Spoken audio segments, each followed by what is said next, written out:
I can still hear my mother laughing. That sharp, cruel sound that split through the air the night they dragged me into the living room.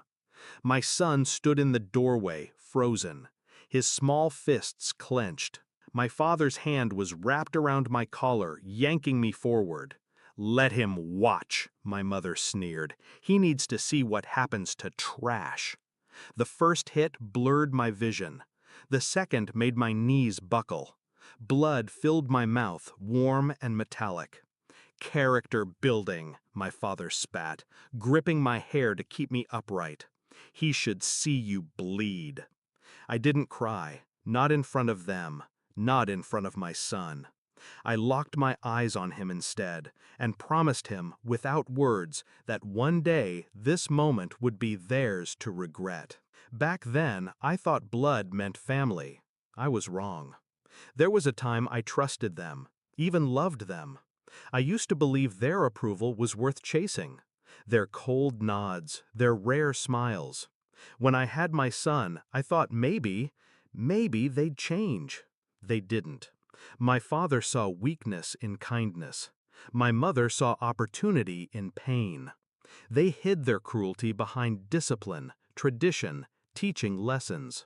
I tolerated it for years. For my son, I swallowed my anger. Until that night. The next morning, I could barely move. My ribs screamed with every breath. My son climbed onto the bed and whispered, "It's okay, Mommy. I'll be strong for us." That was the moment something in me shifted. I stopped being their child. I started being their executioner. I didn't scream. I didn't confront. I planned. The first step was distance. I smiled through my cracked lip, played the obedient daughter, and let them believe they'd broken me. They didn't notice the way I started collecting things. Documents, receipts, whispered statements from neighbors who'd heard the fights. I photographed the bruises, dated every image. The second step was the law. Quietly, I found a lawyer who specialized in domestic abuse and property disputes. I learned exactly what would happen if certain evidence came to light.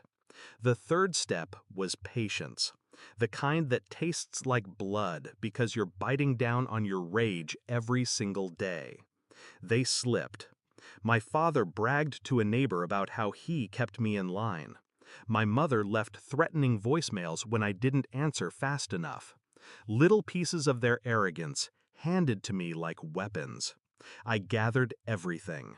Years of abuse, financial theft, property deeds they'd forged, accounts they thought I didn't know about. When I filed, it wasn't just for assault, it was for everything. Fraud, theft, intentional emotional harm, child endangerment. And I didn't just file, I made sure every person they respected knew. Their church, their friends, their business partners. They were served papers in public. My mother's face froze mid-laugh. My father's hands twitched, wanting to hit, but knowing the cameras were on him. The court dates were slow. I made them slower. Every delay was intentional. Every new piece of evidence dragged their humiliation out further. I spoke calmly in court, never raising my voice, letting the evidence bruise them in ways I couldn't with my fists. By the second month, they were selling off assets to pay legal fees. By the third, they were begging my lawyer for settlement terms. I rejected every offer. The climax wasn't in a courtroom. It was in a cheap motel room. The sheriff had already taken their house. Their accounts were frozen. My mother's friends avoided her calls. My father's business had collapsed under the weight of scandal.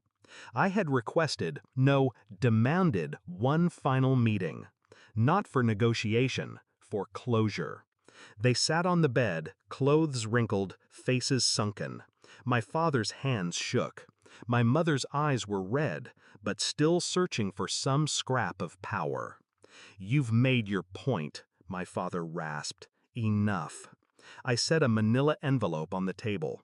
Inside, the only thing left they cared about, A deed to a small plot of land they'd kept hidden from the court. I'd found it weeks earlier. My mother's fingers twitched toward it. I slid it back. "You'll sign it over to my son," I said, "today. In exchange, I'll stop digging. Because trust me, there's more to find." They hesitated. I leaned forward. "You made me bleed in front of my child. You told him I was trash. Now you'll watch me build his future with what you thought was yours. And you'll live long enough to see him thrive while you rot in nothing." My mother looked away first. My father reached for the pen. They signed. I walked out without looking back. I didn't feel joy, not the kind they'd understand. It was cleaner than that. Justice isn't about screaming victory. It's about the quiet power of knowing they can never touch you again, and that every breath they take is a reminder of the life they destroyed but couldn't own. That night, I tucked my son into bed. He smiled the way he had.